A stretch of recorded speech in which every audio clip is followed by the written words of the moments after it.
찬우.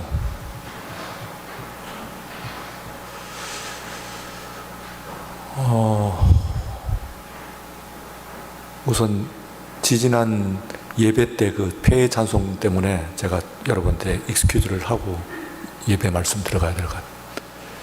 가끔 이제 제가 그런 실수를 하는데 본문 말씀이나 이 폐해 찬송 뒤에 것을 보고 앞에 것을 적어버렸어요. 그리고 틀림없다고 생각하고 전주부터 이상한데 자꾸 충돌하는 거야. 마지막 3절 부르는데 멘붕이 됐어요. 이거 어떻게 된 일이야. 찬송을 늘 즐겨 부르는 찬송이 이게 갑자기 중간에 됐어. 어쨌든 예배 준비를 충실하게 못한 목회자의 탓입니다. 하나님께 드리는 예배니까 하나님께 송구하고 여러분들 수고하시고 아침 일찍부터 헌신하시는데 그 허술한 모습을 보여서 이 시간 사과를 드리는 겁니다. 그 2주 전에 그 에바다 찬양대가 이제 섰을 때 같은 이야기를 이번에는 이제 여러분들을 향해서 이제 드리는 것이 우리가 1부, 2부, 3부 그리고 청년부 예배가 이제 4부가 있는데 각각 예배, 주일 예배가 특징이 있어요. 우선은 주일 예배가 새벽 예배부터 부활절 새벽 예배부터 시작됐다고 하면은 일부 예배가 아침 첫 예배이기 때문에 의미가 깊죠. 주일 예배다운 그런 의미성이 있습니다. 2부 예배는 현재 가장 많은 인원들이 회집합니다. 코로나 상황에서는 지금도 코로나 상황에서도 2부 예배가 제일 많은데 코로나 이전에 보면은 또 2부 예배는 가장 많은 인원들이 회집하는 의미가 있습니다. 세 번째 예배는 3부 예배는 그 앞뒤에 중요한 그런 모임들 또 회의들 이런 것들이 전부 거기에 껴 있어 가지고요. 가장 공식적인 그런 그 예배라고 볼 수가 있습니다.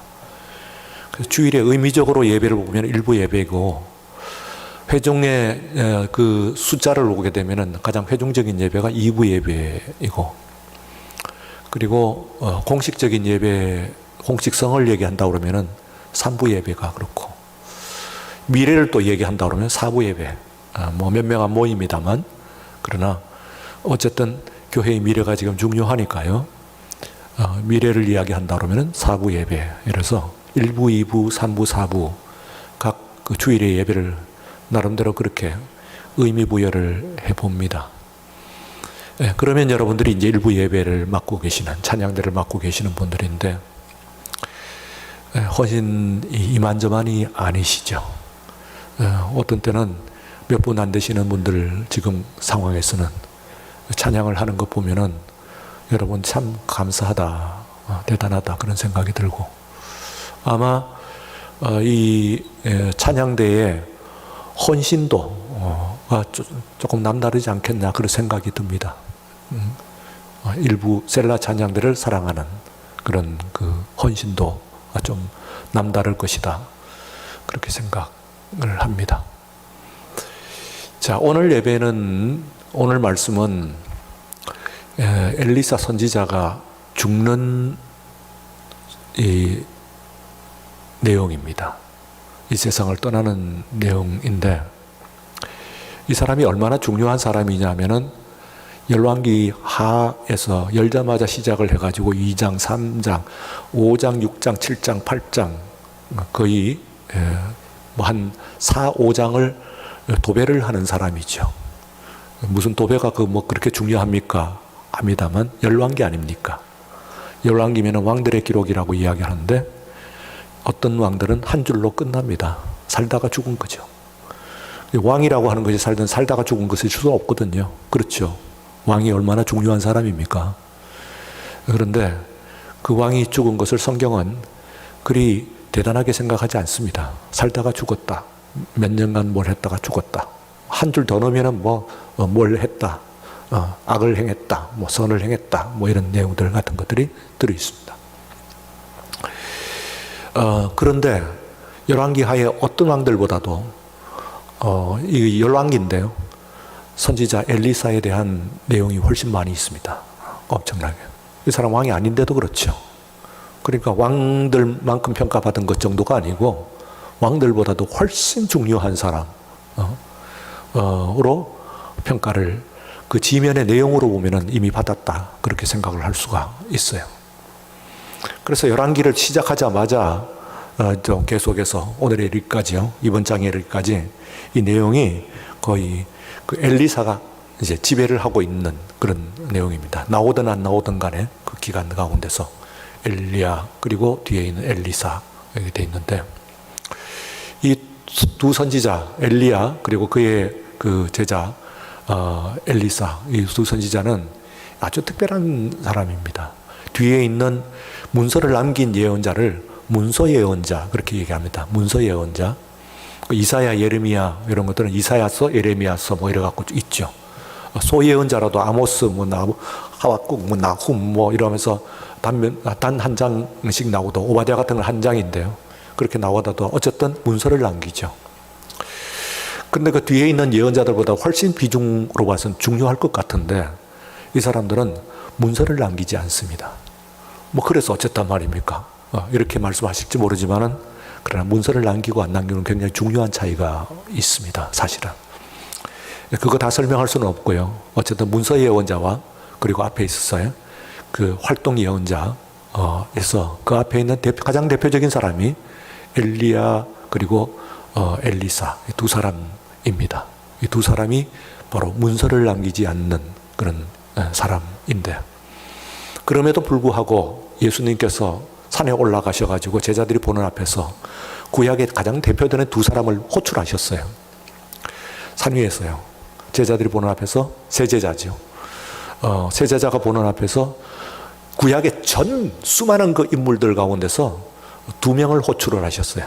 거기 다윗이 안 들어가요. 그 유명한 다윗 왕이 호출이 안 돼요. 모세와 함께요. 호출이 되는 한 사람이 바로 엘리야입니다. 그러니까 얼마나 중요하냐, 엘리야, 엘리사가 얼마나 중요하냐, 비중으로 볼 때. 구약을 대표하는 두 사람 뽑아내라. 그러면은 하나는 모세고 하나는 엘리야다, 그 말이죠. 그러니까 굉장히 중요한 사람이거든요. 이렇게 중요한 사람들을 이 엘리사는 또한 그의 선생을 이어가지고요, 갑절의 영감, 갑절의 능력을 주시옵소서. 이래서 실제로 성경에 기록되어 있는 그 내용을 보게 되면은 엘리야가 대단하지만은 그러나 그의 제자 엘리사는 능력으로 보면은 그 갑절인 것 같습니다. 많이 나옵니다. 하여튼 뭐 작은 것으로 보게 되면은 뭐 쇠도끼가 떨어진 것을, 물에 빠진 것을 건져 올리는 이런 사소한 것들부터 과부들을 돕고 죽은 아이를 살리는 놀라운 역사, 죽은 사람을 살리는 역사를 일으키는 사람이 구약에 있나요? 엘리야, 엘리사. 그 정도죠. 없습니다. 네, 구약에서는 죽은 사람을 살리는 이적이 최고인데요. 신약에서도 예수님 말고는 누가 있나요? 베드로, 바울밖에 없거든요. 두 사람만 딱 있습니다. 죽은 사람을 살리는 사람은, 신약에 나와 있는 사람은 예수님 외에는 딱 두 사람입니다, 사실. 그러니까 죽은 사람을 살리는 이적이라고 하는 것이 이게 굉장히 중요한 그런 이적이에요. 죽은 자를 살리는 거예요. 그래서 이 엘리사는 오늘 말씀과 견주어가지고 여러분들이 굉장히 중요하게 생각할 부분이 뭐냐면은 죽은 사람을 살리는 거죠. 엘리사가. 지난주에 우리가 읽은 그 말씀입니다. 그렇게 중요한 사람이 이제 죽을 병에 걸렸다, 이렇게 되옵니다. 죽을 병에 걸렸다. 이제 끝나는 거예요. 그 역사가 큰 아람 군대를 쫓아내고 이런데, 이런 사람이 또 조금 험악한, 조금 난해한 그런 그 비중으로서는 이 엘리사가 외모가 조금 그랬던 모양이에요. 특별히 머리가 이제 말하자면 대머리예요. 어린아이들이 놀린다고 쫓아가면서 대머리야, 대머리야 하면서 쫓아나가요. 야단을 치고 물리쳐도 계속해서 쫓아가면서 그렇게 합니다. 그러니까 너무너무 화가 났어요. 지금 그 선지자는 베델로 가고 있는데요. 성지를 향해서 말하자면 예배를 드리러 가고 있는데 예배를 드리러 가고 있는 사람한테 야단을 치고 놀리는데 막 끝까지 쫓아오면서 계속해서 끊어지질 않고 재밌답시고 이렇게 하는 거예요. 그래서 이 엘리사가 화를 낸. 어떻게 됐습니까? 새끼 낳은 곰은 이건 건드리면 큰일 나거든요. 둘이가 나와갖고 42명이나 되는 아이를 찢어 죽였다. 뭐 이렇게 나옵니다. 42명. 굉장하죠? 일대 사건입니다. 대단한. 하여튼 그 사람이 굉장한 사람이구나 하는 것을 알 수가 있는데 이 사람이 죽을 병에 걸렸어요. 그런데 오늘 이 말씀은 죽음학입니다. 오늘 제가 여러분들에게 말씀드린 것은 죽음학입니다. 이 엘리사의 죽음을 두고 죽음학이라고 할 수가 있습니다. 왜냐하면은 소위 요즘 말하는 쿨하다고 그런 표현 쓰시죠? 쿨하다는. 엘리사의 죽음을 두고 엘리사 자신이나 혹은 엘리사의 죽음을 설명하고 있는, 기록하고 있는 이 열왕기 하가 본문이 그렇게 쿨할 수가 없어요. 죽을 병에 걸렸다. 뭐 이러고 난 다음에는 그 다음에는 뭐 죽는 거예요. 그래서 그걸 받아들인 겁니다. 받아들이는 거. 수용하는 거죠. 예, 수용하는 그런 요즘 윤여정 배우가 오스카상 타면서 오스카상 탄 것도 굉장히 중요하지만은 그러나 그 수용 스피치라고 해요. 그건 수상 소감인데 수상 소감이 아닙니다. 우리는 acceptance speech라고 그래요. acceptance speech라니까 그것을 받아들이는 그런 그 스피치를 해요. 대통령이 당선되고 난 다음에 대통령 당선인이 그것을 가지고 수용을 합니다. 그때 했던 것도 역시 acceptance speech 그래요. 그래서 서구 문명에 있어서는 수용 그 스피치가 굉장히 중요해요. 그것으로 완성이 그때 이제 마침내 되는 거예요. 물론 뭐 선거로 다 되지만 선거로 결판은 나지만 진짜 이 사람이 대통령이 되는 것은 그 수용하는 스피치가 없으면, acceptance 스피치가 없으면 대통령이 안 되는 거예요. 국민이 뽑아놔도 나 안 할래요. 그럼 그만이지. 그럴 일은 없지만 어쨌든 간에 이론은 그래요. 그래서 이 acceptance 스피치가 굉장히 중요하다. 그리고 대통령 내내 그 사람이 이 평가에 그 acceptance 스피치가 굉장히 중요한 그런 역할을 합니다. 그 사람이 명연슬 지금 바이든 대통령도 그 acceptance 스피치가 잘했다고 그러고요.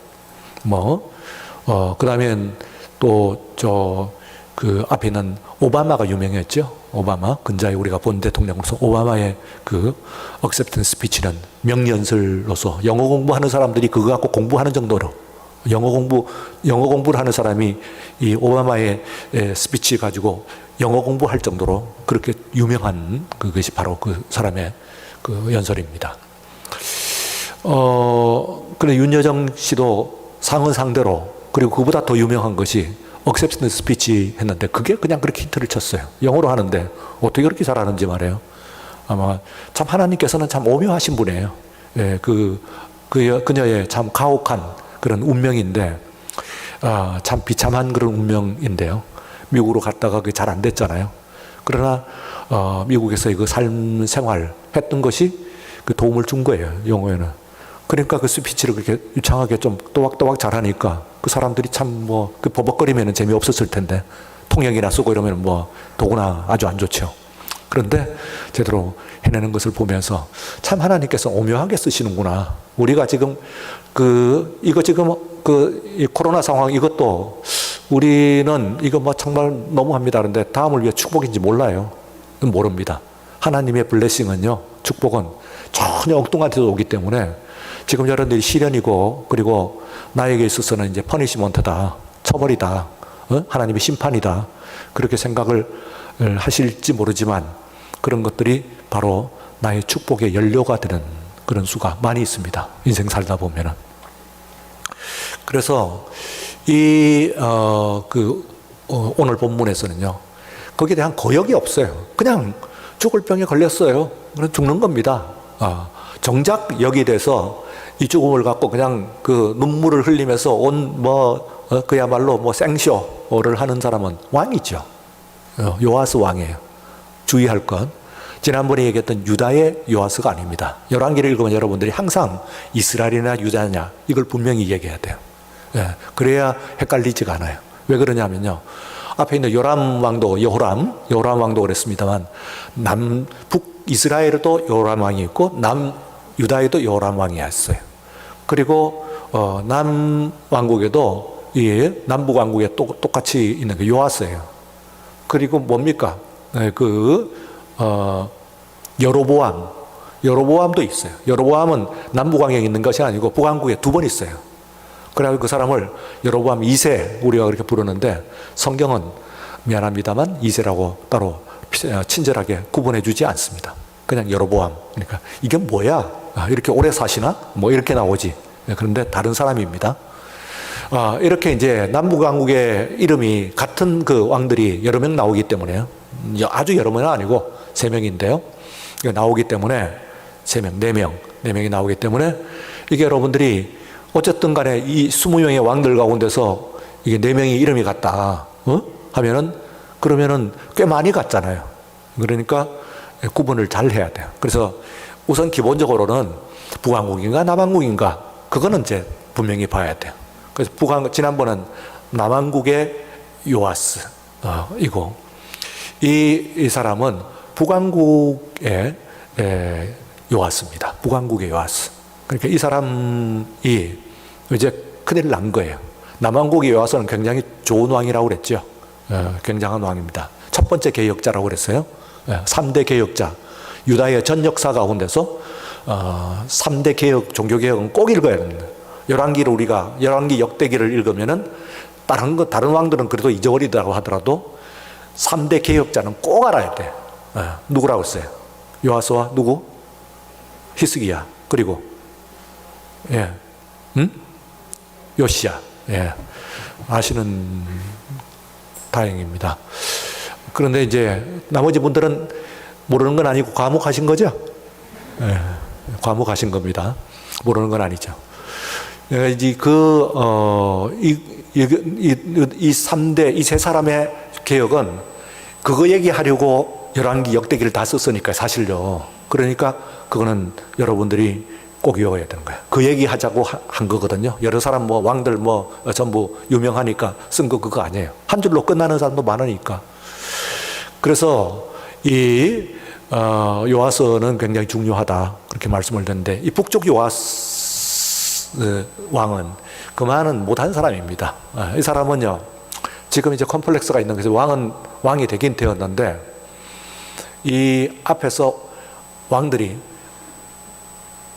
요람이라고 하는 나라에 막 죽어나가는 것을 몇 번을 역사를 체험을 하는 거예요.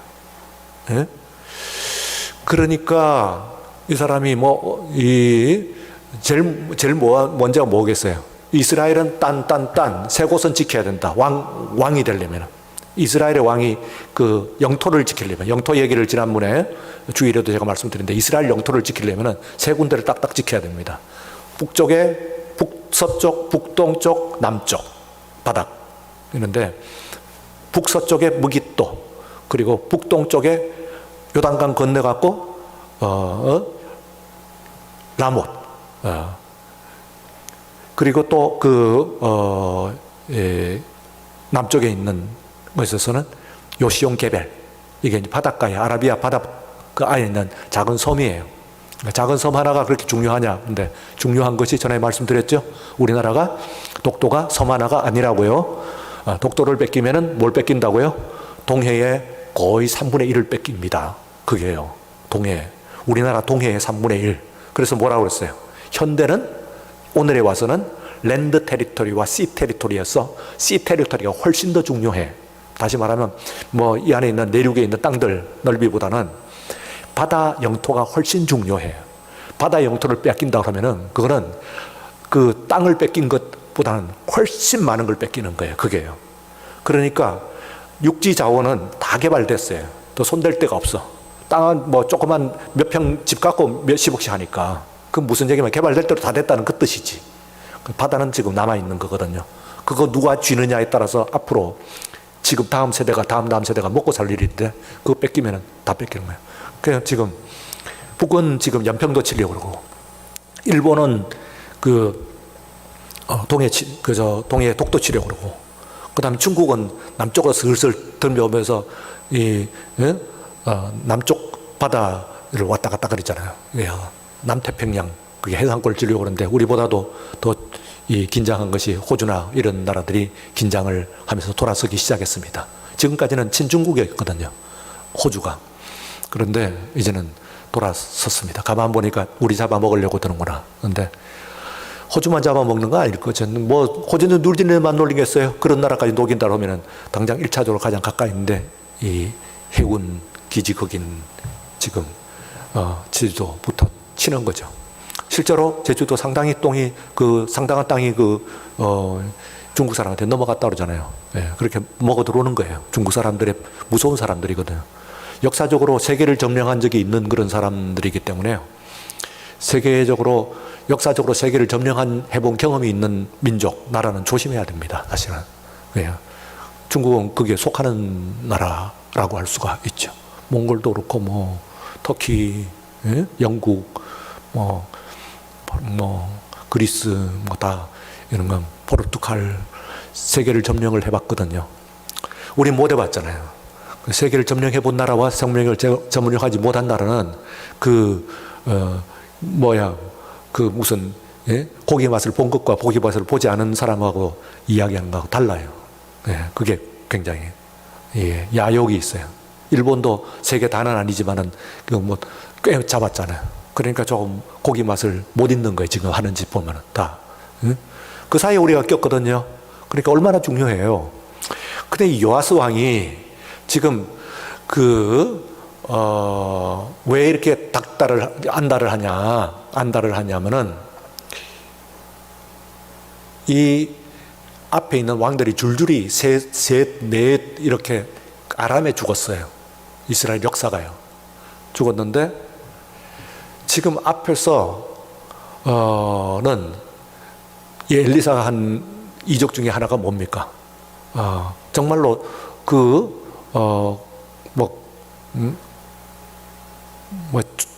손 안 대고 코 풀기지? 그냥 죽을 줄 알았는데 눈 뜨고 하룻밤 자고 일어나니까 그냥 그냥 전쟁 끝이야. 승리. 다 죽은 줄 알았는데 우리가 갇혀가지고 다 죽은 줄 알았는데 눈 딱 뜨니까 믿을 수가 없어요. 예, 믿을 수 없는 현실이에요. 믿을 수 없는 현실. 하룻밤새 믿을 수 없는 현실이에요. 아무도 누가 그런 걸 얘기를 하겠어요. 믿을 수 없는 현실이. 지금 이거 코로나요. 이것도 모릅니다. 하룻밤새 없어지는지. 그럴 리가 있나요? 무슨 백신도 없이 뭐도 없이 하룻밤에 이게 끝나겠어요? 모르죠. 하나님의 역사면은요. 이거요. 하나님이 하신다면은. 하나님이 하시는, 지금 하시는 것도 하나님이 하시는데 그거 하나님 못 하시겠어요? 하시고자 하면은. 하십니다. 근데 못 믿지, 사람들은. 무슨 말도 안 되고 이성적으로 무슨 사람을 놀리냐, 미쳤나, 뭔가 했는데 실제로 그런 일이 있었거든요. 눈 뜨고 딱 일어나 보니까 포위해가지고 여기 안에서 지금 비둘기 똥 얼마에 얼마 이러고 앉았는데 그걸 먹을 거라고. 비둘기 똥 그걸 먹는다라고 그걸 갖고 지금을 하면 몇백만 원 준 거예요. 돈이야 거긴 다 지금 휴지 조각이지 그런 정도인데 하루아침에 잠자고 일어났는데 게임 오버야. 완전히 물러갔어요. 아니 다 초토화됐어요. 그것도 그냥 물러간 게 아니야. 갖고 있는 온갖 그 장비들 이런 것들 전부 놔두고 몸만 도망간 거야. 이게 어떻게 그런 일이 있을 수가 있어요? 근데 그런 일이 일어났습니다. 그게 지금 우리들에게도 또 여러분들에게도 일어납니다. 극적인 드라마틱한 반전 이거 일어나는 것이 또 세상 일이거든요. 그러니까 뭘 학습을 했냐면은 앞에 있는 심지어 아합 같은 왕도 결국은 뭐 해 죽었다 그래요. 바로 길르앗 나무 그거 탈환 작전 하다가 탈환 못하고 죽은 거거든요. 그의 아들 요람도 어떻게 했어요? 제2 30년 뒤에 아버지를 이해하고 제2차 길르앗 나무 탈환 작전 거기 죽었어요. 결국은 딱 죽지는 않지만 거기서 부상을 입어갖고 왔는데 이제 예후한테 죽는 거죠. 그걸 봤으니까 이 사람이 그리고 예후 때 아버지 때도 그 강력한 아버지는 장군 출신이거든. 이성계가 장군인 것처럼 그런 장군 출신인데도 꼼짝을 못하는 거야. 예, 아람에. 그런데도 그 앞에서 그걸 이길 수 있었던 건 뭐예요? 장군이 이겨 군사가 이겼나요? 아니죠. 그야말로 뭐 칼 한 번 안 휘두르고 이겼는 거예요. 그 어마어마한 상대를 앞에서 줄줄이 이 왕들이 죽어나간 그 아람이라고 하는 강력한 상대를 이 엘리사라는 사람은 그냥 활 하나 쏠 필요도 없고 그냥 내일 아침에 끝날 거야. 그럼 끝나는 거예요. 이게 어떻게 된 일이에요? 그러니까 이 사람이 죽는다고 하는 것은 어떤 얘기야? 지금 아람이 겁이 슬슬 나. 저 엘리사가 있는데 말이야. 이게 천군 만마도 문제가 아니고 그 사람이 죽는다라면 그 사람이 못하면 눈도 멀어버리고 뭐 그 사람이 그러면 뭐 서로 쳐갖고 죽고 뭐 난리가 나는 거야. 다 비우고 도망가고 막 이런. 그러니까 야, 저 사람은 정말 그러니까 이 요아스 왕이 와가지고요. 여기 오늘 본문에 뭐라고 그래요? 죽어가는 병들하고 죽는 사람을 가지고 뭐라고 그러냐면 내 아버지여 내 아버지여 이스라엘의 병거와 마병이여 이렇게 얘기합니다.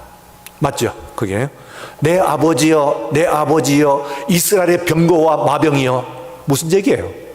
이 사람이 있어야 아람을 이긴다는 뜻이거든요. 이 사람이 있어야 나라가 정말 평안하다는 이야기예요. 전쟁이 안 나고 전쟁이 이길 수 있다는 거예요. 이 사람이 있어야 아람이 못 쳐들어와. 이런 사람이요. 이 사람이 있기 때문에 이 사람이 이스라엘의 병거와 마병이기 때문에 아람이 감히 다시 들어올 생각을 못 하는 거예요. 이 사람이 죽으면 어떻게 되겠어요? 쳐들어오겠지. 쳐들어오면은요. 자신이 앞에 있는 아합 왕도 죽었다는 거 아니에요. 근데 어떻게 자기가 이겨? 못 이기지. 응? 아버지 때 이긴 것은 이 아버지가 이긴 게 아니라 누가 이겼어요? 예후가 이긴 거예요. 엘리사가 이긴 거거든요. 그러니 이게 지금 이 소리가 안 나게 됐어요. 그래서 막 하는데 이때에 이 엘리사는 이 사람에게 마지막 말하자면 해결책을 제시를 해줍니다. 그 와중에 난 죽는데 뭐 이제 와가지고 죽는 사람을 내리고 이렇게 얘기하지 않아요. 그러니까 정말로 쿨해요. 자신의 죽음에 대해서. 왜 그런 말씀을 드리느냐 하면은 오늘날에 있어서 한국 사회에 특히 한국 기독교도 마찬가지인데요. 이 죽음학이 굉장히 중요한 얘기야. 세계의 그 자살률 1위라는 말은 들어봤죠? 예? 저도 몇 번 했으니까. 이게 1위가 된 그 순간이요. 우리가 우승 트로피, 자살률 우승 트로피를 지은 것이 찾아보면 1988년이래요. 88년. 그러니까 1988년이면은 30년 넘게 계속해서 우리가 1등이에요. 야, 대단한 나라예요. 1위 트로피가, 뭐가 그렇게 좋아서 자살률 1위는 그거는 좋은 트로피는 아닐 것 같은데, 그걸 30년 넘게 붙잡고 있는 거예요. 1위, 부동의 1위.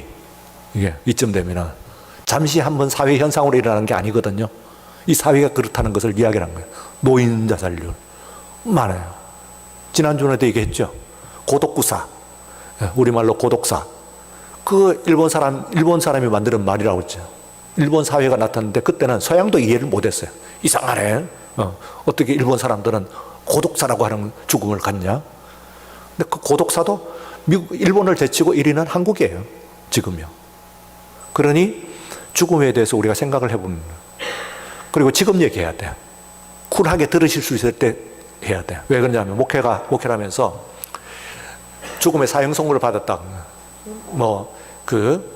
지금 몇 달 안 남았습니다 하고 이제 얘기를 하면은 그럼 어떻게 돼요? 그 사람한테 가서 죽음 준비 단단히 하십시오. 하나님 나라 있고, 이제 하나님의 뜻이니까 담담하게 받아들이시고 이기십시오. 이렇게 얘기하면은 할 수가 없게 돼 있어요. 심정상, 상황상. 왜냐하면 이미 선고를 받은 사람한테는 그래도 나을 줄로 믿습니다. 그러고 해야지. 그래갖고 지금 병원에서 선고를 받은 사람한테 나도 선고를 한 번 더 때릴 일이 있어? 확실해요. 죽는 거는. 의사가 얘기하니까 맞겠죠. 잘 준비하고 잘 가십시오. 그걸 그때는 못 한다고요. 그러니 아직 선고를 받지 않은 여러분들에게 지금 해놔야 돼. 이걸. 근데 이걸 지금 안 해놓으면은 왜냐면 서울대학교의 윤영호 교수라고 하는 교수가 있는데 이 사람이 뭐라고 책 제목이 이래요. 나는 한국에서 죽기 싫다. 그런 거예요. 한국에서 죽기 싫다. 이렇게 죽음의 질이 나쁜 그냥 이 경제력은 세계 10위 그러는데 죽음의 자살률이 많다는 이야기는 무슨 말이냐 많이 죽는다는 것보다는 자살률이 많다는 것은 죽음의 질이 나쁘다는 거야. 죽음의 질. 예. 여러분들 죽음과 죽음의 질은 다르대요. 존엄사라는 말을 들어오셨죠?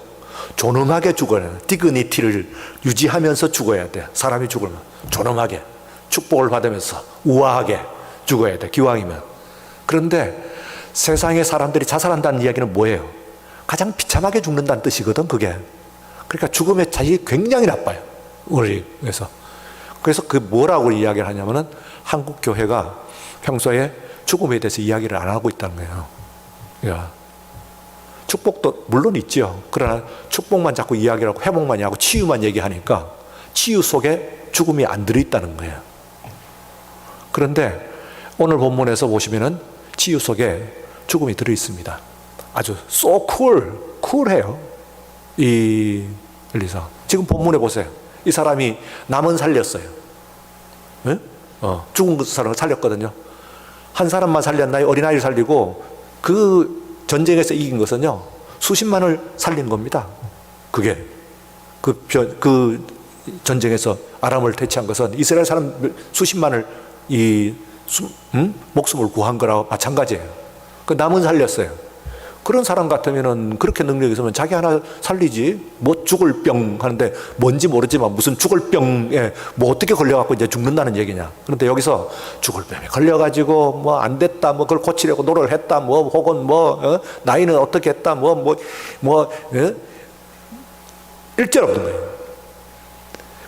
오늘 본문에서 이야기하는 것을 가만 보십시오. 죽을 병이라고 하는 이야기를 하는데 죽을 병에 걸려가지고 닥달하고 그게 막 안달을 하고 뭐 하는 것이 왕이요. 제사장 때문에 그래. 그래가지고 이 사람이 죽는데 난 죽는데 이거 와까지 와갖고 지금 난 죽게 생겼는데 와가지고 정치 이야기하고 전쟁 이야기하고 이러겠냐. 이러지 않고 해줘. 나름대로 나 죽고 난 다음에 어떻게 하라 하는 것도 또 그렇게 또 가이드를 해줘요. 그래 얼마나 이 사람은 쿨해요. 자기에게 이었고 온 죽음을 그대로 받아들이죠. 때가 아니면은 이제 주님께 기도할 거. 때라고 생각하면은 거기에 대해서 뭐라고 항의를 하는 기색이 없어요. 그것을 전하는 그 사실을 전하는 이 오늘 본문 말씀 자체도 그래요. 기록하는 사람들도 엘리사가 죽는데 이 사람이 죽는 것을 어떻게 이야기하고 그러지 않아요. 그냥 엘리사가 죽을 병에 걸렸대. 그래 죽는 거예요. 그런데 이 죽음을 가지고 이 사람 나아줄 수 없다고 이야기한 것은 그를 사랑해서가 아니에요. 그 사람을 존경해서가 아니에요. 이 사람도 보면 내가 권자를 잃어버릴지도 모르고 나라가 망할지도 모른다고 하는 왕이 그냥 거기서 지금 붙들고 늘어지는 거예요. 예. 아버지요. 평소에 그렇게 가까워 줄 아세요? 안 그래요. 예. 위에 있는 왕들하고 다 사이가 안 좋은 거예요. 엘리야가 엘리사 이런 사람들은 다 사이가 안 좋아요. 예. 다른 소리를 곧잘하기 때문에. 그런데 와가지고 나 좀 살려주소. 우리나라 좀 구해주세요. 지금 돌아가시면 어떡하냐. 살아계셔야 되지 않습니까? 돌아가시면 안 됩니다. 나라가 망하는 꼴을 보시겠습니까? 죽는데 어쩌란 말이에요. 죽을 병인데. 그래도 그걸 처리를 해주는데 오늘 봐도 역으로 그 사이에 있어서 이 엘리사의 죽음에 대해서 우리가 단단하게 아까 얘기했던 acceptance speech요. 예? 승락을 하는 수락하는 연설을 하는 거예요. 수락 연설을. 말하자면은 나는 오스카상을 받을 때는 오스카상에 이 억셉턴스 스피치가 있고 대통령이 당선되면은 대통령 당선 또 스피치가 억셉턴스 스피치가 있고, 그 다음에는 죽음이 찾아오면은 이것을, 그 죽음을 억셉턴스 하는 스피치. 자살 말고 웰컴, 그 죽음에 대해서 였고, 환영사, 그 다음에 하나님의 섭리와 하나님의 축복, 블레싱의 일부분으로 또 받아들이면서 담담하게 해야 하는데, 이게 지금 현재 도마 위에 있는 횟감처럼 그냥 다져지면서 그렇게 죽어가는 그런 비참한 모습들. 이건희 회장을 내가 보면서요, 무슨 짓이냐. 그 사람이 이 나라를 그 부를 창출을 해가지고 자기 말대로 얼마나 많은 사람을 살렸어요. 이게요. 오늘 아프리카 전체 GDP보다도 삼성전자가 GDP가 많다면서? 야, 그 굉장한 거구나. 야, 나라를 살린 사람이죠. 구국의 영웅이에요. 그런데 그 사람이 그냥 놔줄 일이지. 때가 돼서 죽을 병 걸리고 하면 놔줄 일이지. 그냥 해가지고 그냥 신호를 넣어갖고 찍찍찍찍 그러면서 한 번씩 TV에서 비추고 그러는데, 진짜 잔인한 짓이야. 저게 뭘 하는 짓이냐. 그 사람한테 본인한테 물어봐요. 그게 좋으냐. 저는 한 번씩 그랬더라. 무슨 영화 같은 데 보면은 이제 그게 드라마이기도 하고, 혹은 실제 있었던 일들을 이제 한 것도 있는데, 심하게 고문을 하면은 차라리 죽여주세요. 그리고 사정을 하는, 제발 쉽게 죽여주세요. 그런데 쉽게 안 죽이고 하는 것이 이제 고문이죠. 그런데 그 이건희 씨나 마지막에 있을 때 그게 그 이상이지 그 이하겠어요. 그죠? 응? 그 이상일 거예요. 근데 결국은 그렇게 기계에 담아가지고는 실컷 그냥 고문을 하다가 마침내 간단 말이에요. 그러니까, 야, 참 잔인해도 저 사람은 일생을 그까지 포함을 하게 되면은 앞에서는 참 그래도 한 시대를 풍미하고, 그리고 세계적인 대기업을 일으키고 수많은 사람을 먹여 살렸죠. 먹여 살렸지. 정말. 먹여 살린 사람인데, 그러나 참 하나님 뜻이 뭔가, 저 사람의 말로는 마지막에 넘어져 갖고 저거는 기계 인간이 돼가지고 그냥 숨을 못 참고 이만큼 이쪽으로 죽으면 뻔뿌질하고 살리고, 또 이쪽으로 하면은 여기에 넣어갖고 살리고, 이래가지고 깔딱깔딱 거리면서 그냥 고문을 해버렸으니까, 야, 고통도 저런 고통이 없겠다. 세상에 저런 미련하고 그리고 잔인한 짓이 세상에 어디 있냐, 그런 생각을 저만 한 건 아니죠. 여러분들도 하셨죠. 자, 우리 살아있는 것은 축복입니다. 우리에게 주신 시간, 이거 축복입니다. 아무리 코로나로 해도 축복은 축복입니다. 그러나 또 이었고 죽음이 찾아왔을 때는 미래에 언제 몇십 년 뒤인지 하여튼 오래 사시고, 그리고 찾아왔을 때는 웰컴, 환영을 해야 됩니다. 그 준비를 미리 해야 된다, 그 말이지. 그 당대 갖고는 목회자가 찾아가도 못 하겠더라고요. 못 해요. 딴 사람도 못 해요. 그거 어떻게 거기서 해요? 다른 식구들도 다 듣는데 못 하지. 그러나 미리는 들어놔야 돼. 이게 안 들어놓으니까 질이 더 나빠지는 거야. 죽음의 질이. 그래서 한국에서는 죽기 싫다 그러는데, 한국에서는 너무 질이 나쁜 죽음을 하니까 사람들이, 이게 죽음이 좀 존엄해갖고 영광스럽고 은혜롭고, 전에 김환란 박사 같은 경우에 남아있죠, 그때 장면들이. 메시아를 틀어라, 할렐루야 할렐루야 하면서 눈을 멋지잖아요. 기왕이면 여기는 경험을 우리 숱하게 들어오는데요, 미안하지만 여기는 우리 다 초보자입니다. 한 사람도 경험한 사람 없어요. 그죠? 가까이는 가봤지만 저도 그렇고 저보다 나이 드신 분들도 경험한 사람 없어요. 우린 다 지금 입문도 안 한 거예요, 죽음에서는. 그러나 준비는 하고 있어야 때가 이르렀을 때 또 준비가 되는 거죠. 엘리사의 시대, 위대한 영웅의 시대가 막을 내렸습니다. 그리고 그는 그야말로 자신의 편안한 가운데서 오히려 남아있는 시대를 걱정하고 남아있는 왕을 위해서 또 남아있는 백성들을 위해서 이렇게 대책을 세워주는 그런 이 엘리사의 모습은 오늘 우리가 살아있을 때는 어떻게 살고 또 죽을 때는 어떻게 죽어야 한다 하는 것을 아주 잘 가르쳐주는 그런 말씀입니다. 모든 것이 향기롭다면 그러면 죽음조차도 향기로워야 됩니다.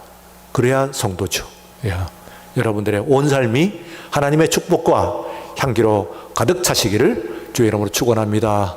거룩하시고 장대하시는 우리 하나님 아버지, 밤 시간에 우리를 불러주셔서 주의 말씀에 침잠하게 하시오니 감사합니다. 이 말씀을 붙들고 하나님 우리 인생을 들여다보게 하시며 오늘 역사를 바라볼 수 있도록 도와주옵소서. 우리 하나님의 뜻이 어디에 있는지 무엇인지 하는 것을 우리는 지혜가 짧음으로 다 알지는 못합니다만 온전히 주께 맡기면서 이 일 잘 감당할 수 있도록 우리의 삶을 사명감으로 소명감으로 행할 수 있도록 인도하여 주시옵소서. 예수님 이름으로 기도드리옵나이다. 아멘. 지금은 우리 주 예수 그리스도의 은혜와 하나님 아버지의 사랑하심, 성령의 감동하시고 충만하심, 이 밤 기도하는 모든 심령과 가정과 기도의 제목들 위해 이제로부터 영원까지 함께 하시옵기를 간절히 축원하옵나이다. 아멘.